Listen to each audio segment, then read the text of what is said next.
Eso pensé podcast, un podcast producido y dirigido por Miguel Riera. Un espacio donde estaré dando mi punto de vista y algunas reflexiones sobre temas de la vida diaria.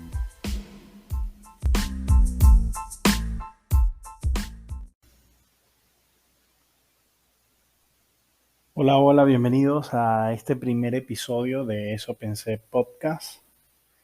Es un espacio para poder dar mi punto de vista sobre algunos temas y reflexiones de la vida diaria. Hoy vamos a empezar con un tema que desde hace rato tengo ganas de conversar y es sobre el emprendimiento desde mi punto de vista. Mucha gente piensa que para hablar de emprendimiento, pues lo primero es que tienes que ser un Jeff Bezos o un Elon Musk y no necesariamente es así. Todos los días tenemos esa cualidad de emprender algo, ya sea una tarea, un proyecto, una carrera, eh, alguna labor de la casa, cualquiera de esas cosas puede catalogarse como un emprendimiento.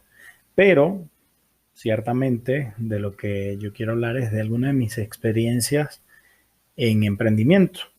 Y no porque sea yo hoy una referencia de emprendimiento, ni mucho menos, sino porque al hablar de este tema siempre me causa un poco de interés o me llama la atención los distintos puntos de vista que pueden haber sobre un tema como el emprendimiento.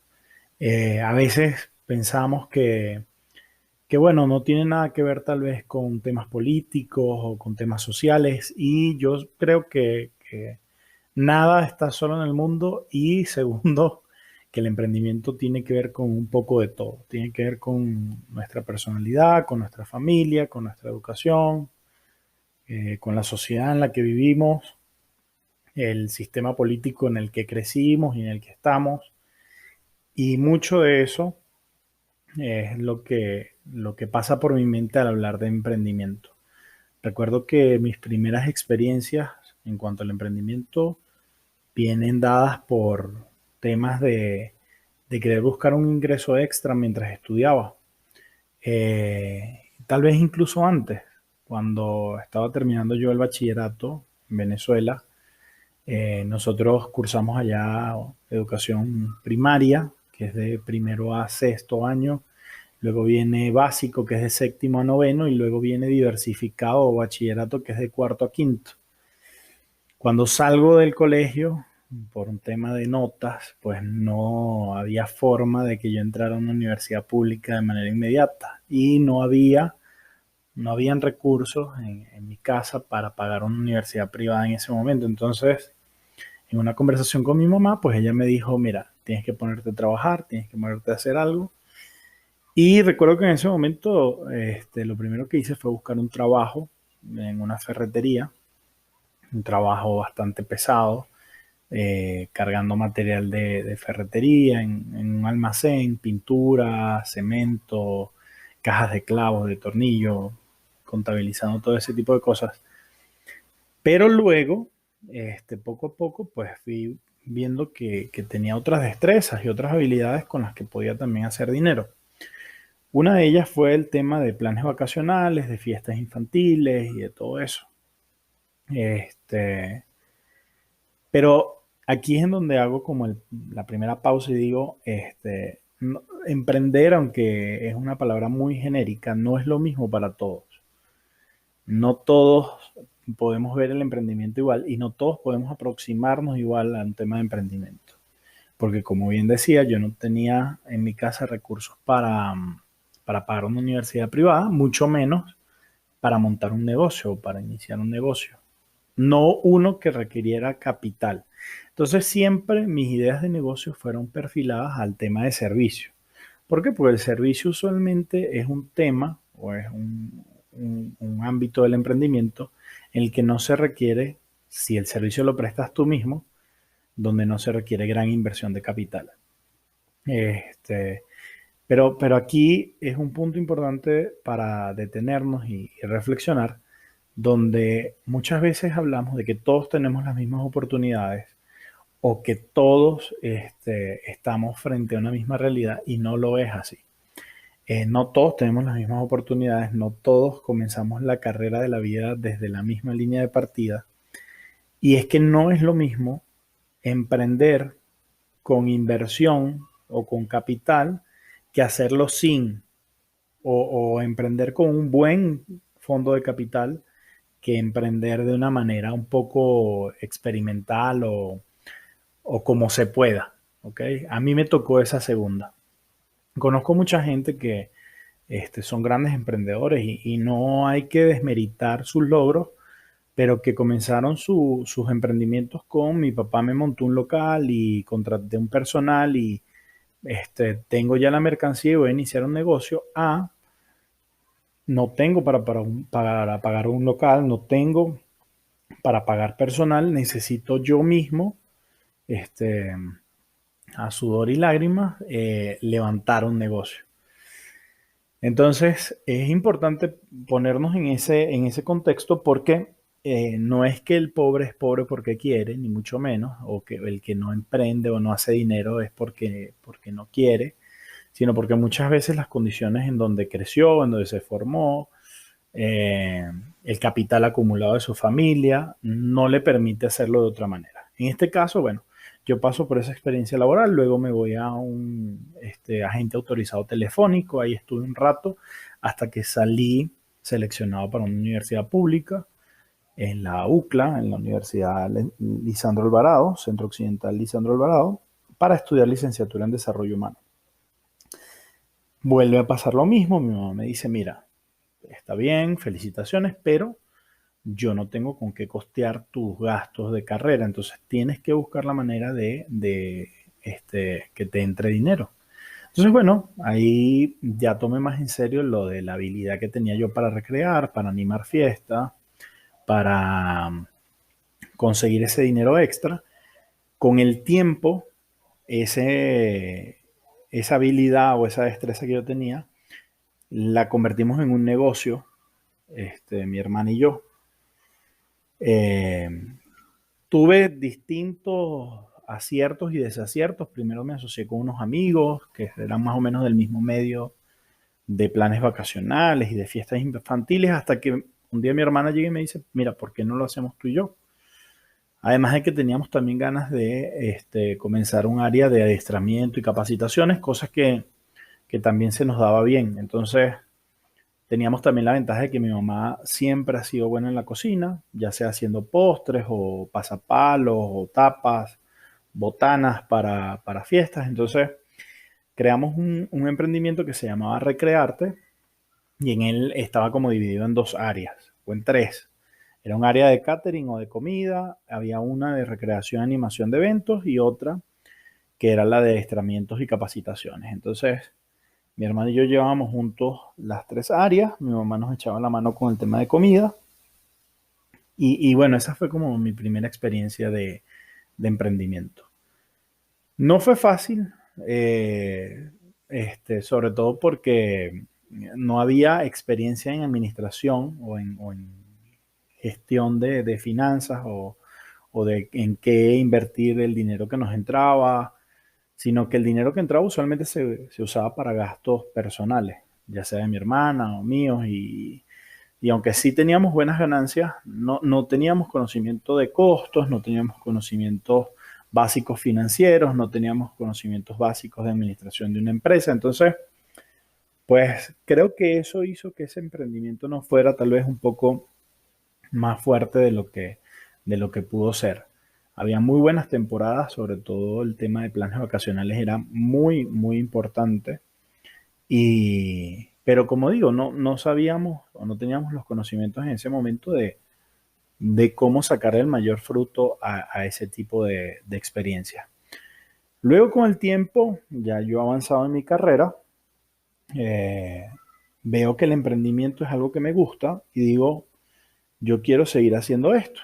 Este, Me había ido bien con el tema de adiestramientos y capacitaciones en Recrearte.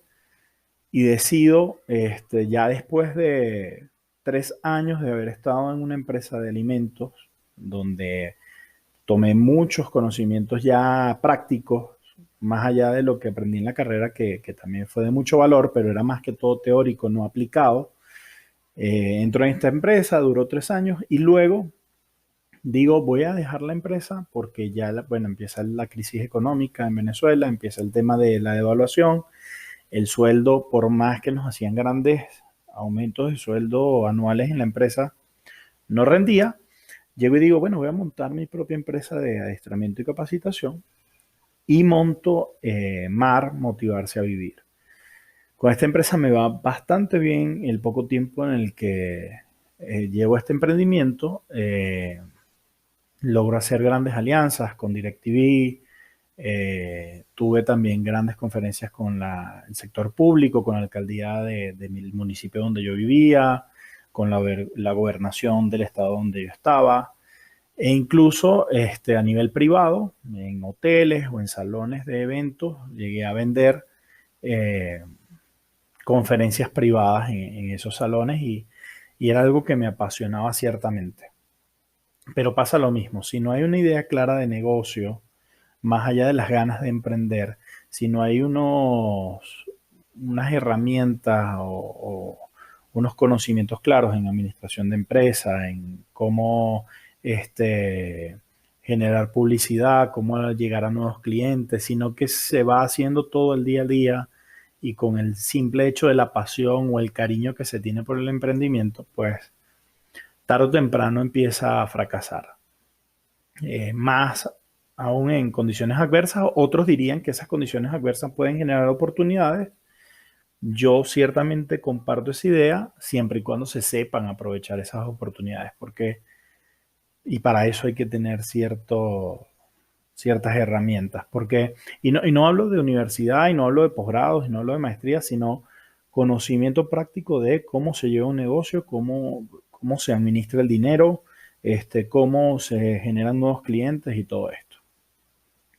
Porque si no, pues esa crisis esas situaciones pues nos van a llevar al fracaso.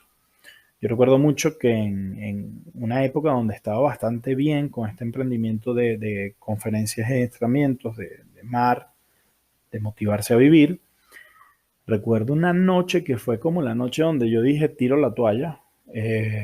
Estaba en Venezuela, tenía una conferencia el siguiente día, estaban estos grandes cortes de luz de 4 o 5 horas y arranco a hacer una presentación, a mejorarle algunos detalles. Para ese entonces tenía una diseñadora gráfica que me hacía como la base de mis láminas y yo tenía que como ajustarlas y adaptarlas al tipo de cliente o público que iba a tener. Y bueno, empiezo yo como a las 8 de la noche más o menos a trabajar y se va la luz. Y volvió creo que como a las 2 o 4 de la mañana, ya no recuerdo, pero recuerdo mi frustración acostado en el patio de la casa de mi abuela, donde vivía, en una hamaca, pensando en qué frustrante que no puedo avanzar, o sea, sin energía, sin internet, pues no podía avanzar y dije, aquí no va a ser el mejor medio para desarrollar esto. Y bueno, tomo la decisión de venirme a México y ahí se suman otros factores para el tema de un emprendedor, más que del emprendimiento en sí, para mí como emprendedor. Yo tenía cierto nombre en la ciudad donde vivía, cierto estatus en cuanto a que ya soy un profesional, trabajé en empresas por algunos años, tenía una tal vez corta trayectoria en empresas privadas, pero de bastante efectividad y había tomado la decisión de independizarme y emprender y ya tenía ciertos contactos con empresas importantes de mi ciudad, incluso sector privado y sector público. Al irme de mi país, pues por supuesto todo ese networking o todas esas redes de contactos no sirven para mucho porque ya no son potenciales clientes ni aliados y me toca comenzar desde cero en otro país y en otra ciudad. Yo me vengo a Ciudad de México. Primero, los planes estaban irme un tiempo a Toluca a vivir con mi mamá. No me gustó mucho el ambiente de Toluca, no me pareció el mejor ambiente para aprovechar oportunidades. Y me voy a las 2 semanas a una oferta laboral a Ciudad de México, donde actualmente vivo y donde estoy. Pero empieza a caerse el sueño del emprendimiento, porque empieza uno como diría Robert Kiyosaki, en la carrera de la rata, a perseguir el dinero para pagar, para poder vivir, para poder hacer más dinero, para poder pagar, y así sucesivamente ese ciclo infinito de la carrera de la rata. Entonces, aquí se juntan varios factores. Primero, no vengo de una familia de riqueza acumulada. Si bien recuerdo haber estado en una situación bastante buena, sobre todo en mi niñez, cuando mi papá tenía unos buenos trabajos. Comenzó él trabajando en petroleras y luego trabajó para grandes empresas. No recuerdo que se haya hecho una planificación financiera en mi casa de acumulación de capital para invertir y generar cierto colchón que nos permitiera tener cierta estabilidad o comenzar ciertos emprendimientos más adelante. Lo mismo cuando mis papás se separan, me voy a vivir a casa de mis abuelos y es la misma historia. Mis abuelos habían hecho una acumulación de dinero a través del esfuerzo de mi abuelo y de mi abuela, tal así de que llegó mi abuelo a comprar unos camiones, luego los vendió para comprar una hacienda de café. Del café se vivió mucho tiempo en mi casa, pero no con la inteligencia de que eso se convirtiera en más dinero, sino que ese era como el dinero de todos los años. Entonces, pues en ese ambiente crecí y con esas herramientas de manejo financiero personal o familiar crecí. Entonces, no había un colchón. Y súmale a eso todo el tema de crisis de Venezuela que volvió lo poco que había en nada. Cuando yo llego a México, llego con una mano adelante y una mano atrás. Llego de un divorcio, cosa que les hablaré más adelante en otros capítulos, pero llego con una mano adelante y una mano atrás, con el apoyo de mi familia, con el apoyo de mis amigos y más nada. Entonces, comienzo en esta empresa, una empresa de call center con un sueldo muy bajo. Gracias a mi pareja actual, que entra en una empresa, consigo entrar a otro trabajo, en este caso de ventas. Ya era mi segunda experiencia de ventas porque, si recuerdan, estuve un tiempo trabajando en un agente autorizado de telefonía, pero sin ningún conocimiento extenso en ventas. O sea, mi formación fue en desarrollo humano, me había especializado en el área de responsabilidad social, había hecho temas de adiestramiento, de capacitaciones, algo de recursos humanos, y bueno, todo el tema del emprendimiento de comida y animación, pero nunca ventas como tal dentro de una empresa. Entonces, si bien me había tocado vender productos, vender servicios, no lo había hecho formalmente dentro de una compañía. Aquí me toca formarme desde cero, formarme en temas de números, que no los manejaba bien. Siempre fue un dolor de cabeza para mí las matemáticas, física, química, todo eso, y llegar y toparme contra los números y toparme contra el Excel, que tampoco lo manejaba bien, pues fue muy frustrante para mí. Pero yo decía, bueno, esto es lo que hay en este momento, abandono mis sueños, mis pasiones y vamos a enfocarnos en esto, a sacar el provecho a esta buena oportunidad de trabajo. Con la suerte de que en esa empresa querían formar a alguien. Y bueno, toda esta formación de números, de Excel, de presupuestos, de costos, de utilidad, de rentabilidad, de, de toda esa planificación que requiere una empresa o que requiere por lo menos el área de ventas de una empresa, me ayuda a tener un conocimiento mucho más claro de cómo se administra un negocio.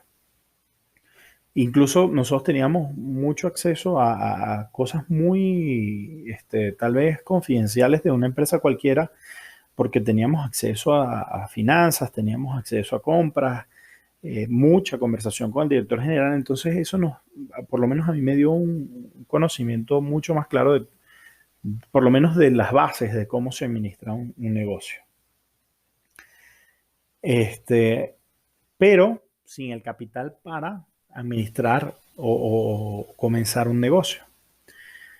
Recuerdo que en esta empresa pues estaba mi esposa, estaba yo y luego entró una amiga y luego el papá de mi esposa y ya se había hecho como un ambiente bastante familiar, pero por supuesto uno dice, bueno, ¿hasta qué edad o hasta qué tiempo voy a trabajarle para la riqueza de otro, para el emprendimiento de otro?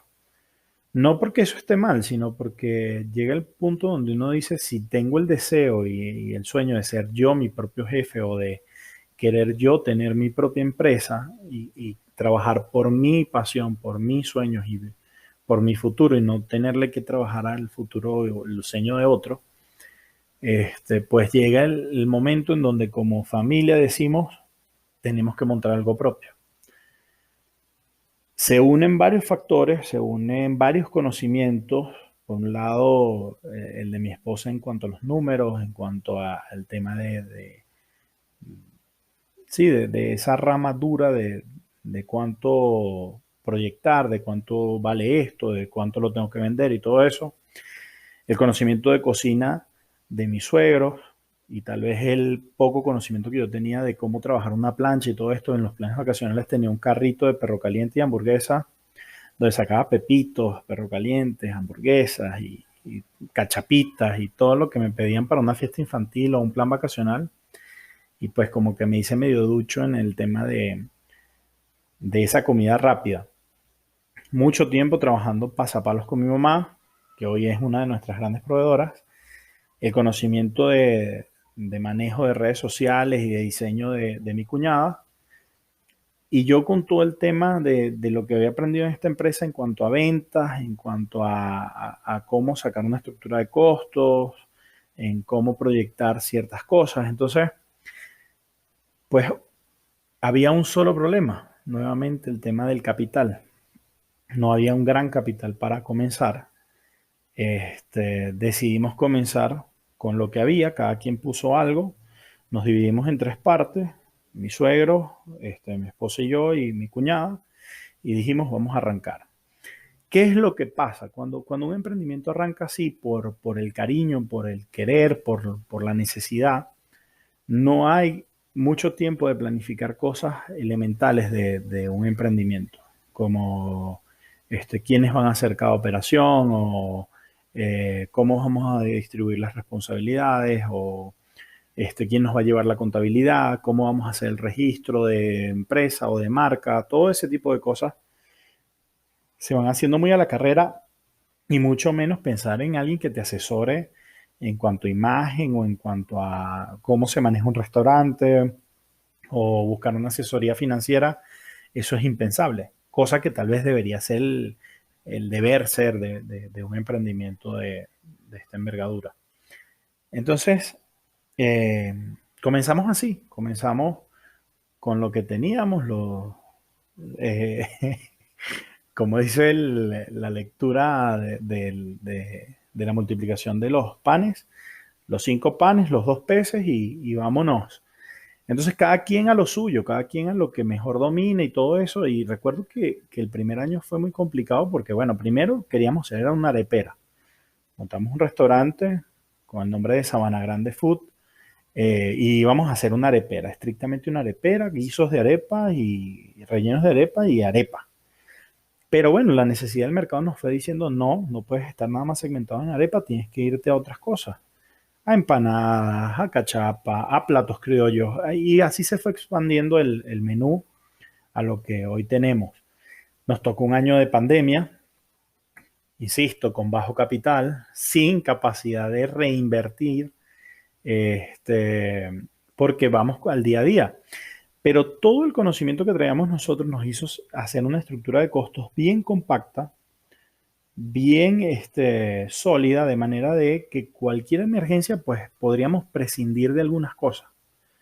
Eh, y así lo hemos hecho hasta ahora. O sea, creo que el gran aprendizaje es cómo emprender con bajo capital. O sea, porque emprender, insisto, con un alto capital, pues te garantiza muchas cosas. Te garantiza el cierto éxito, por lo menos por un lapso de tiempo, mientras comienzas a hacer una marca y empiezas a hacer un punto de venta y empiezas a ser reconocido y todo esto. Aquí nos tocó pegarla sí o sí. En pandemia recuerdo que fue un gran desafío porque, bueno, empezábamos a convertirnos en un restaurante familiar, de un concepto de atención, de todo eso, y se cierra la posibilidad de atención al público y decimos, bueno, hay que irnos al delivery. Si bien estábamos dados de alta en algunas aplicaciones de entrega a domicilio, no estábamos en la principal que es Uber. Y nos tocó aprender cómo darnos de alta en Uber, cómo sacarle el mayor provecho a Rappi, a Uber, cómo a través de las aplicaciones y por medio de un delivery propio alcanzar clientes así fuera a 20 kilómetros de distancia con tal y vender. Asumir muchos costos tal vez desde un ámbito personal con tal, desde el salario de mi esposa o el mío, con tal y no bajar la Santa María. Recuerdo que la última estocada de este emprendimiento, donde somos migrantes y donde tenemos un público limitado, que es el venezolano supuestamente, aunque nos hemos dado cuenta que al mexicano y al turista que viene a México le gusta mucho nuestra comida. La última estocada es que a mi suegro, al papá de mi cuñada y de mi esposa y el esposo de mi otra socia, que es mi suegra, le da COVID en diciembre. Y bueno, esto es prácticamente la sentencia de muerte del restaurante. Nos abocamos como familia a atender esa situación. Perdimos prácticamente todo diciembre de venta, que es un mes muy importante, sobre todo para un restaurante venezolano, que su giro es hallacas, pan de jamón en diciembre. Decidimos atenderlo prioritario para nosotros. Nacimos como un concepto de restaurante familiar y atendimos esa emergencia familiar como una prioridad.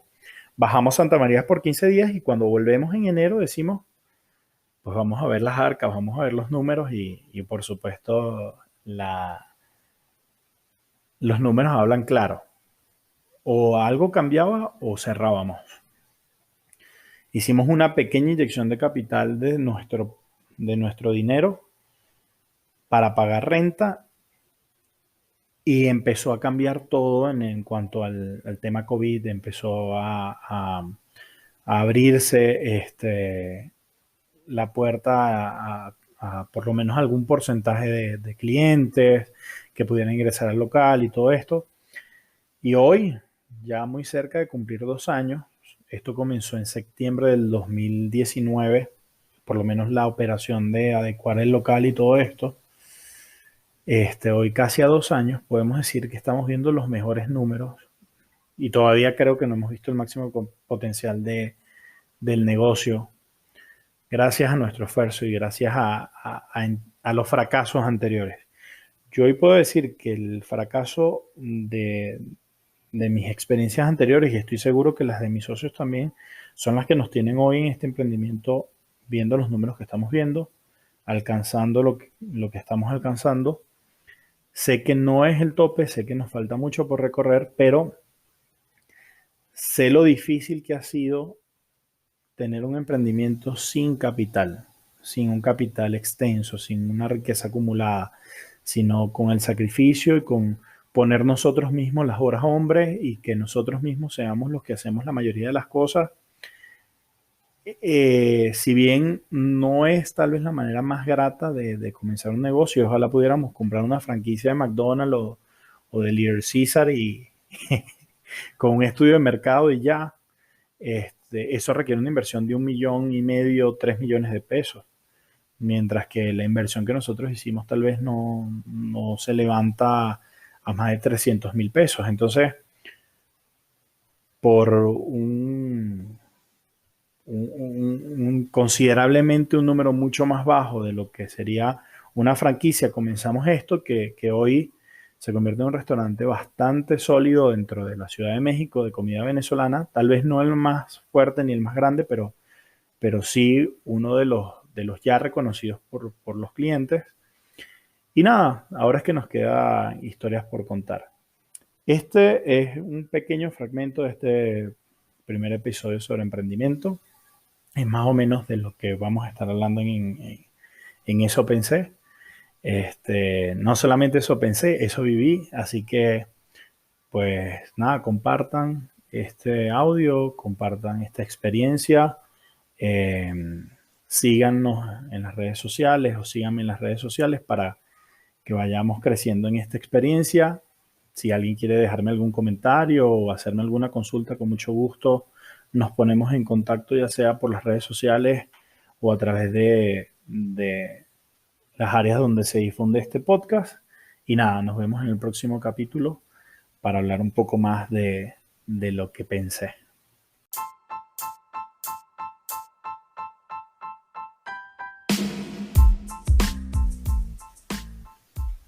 Eso pensé podcast, un podcast producido y dirigido por Miguel Riera. Un espacio donde estaré dando mi punto de vista y algunas reflexiones sobre temas de la vida diaria.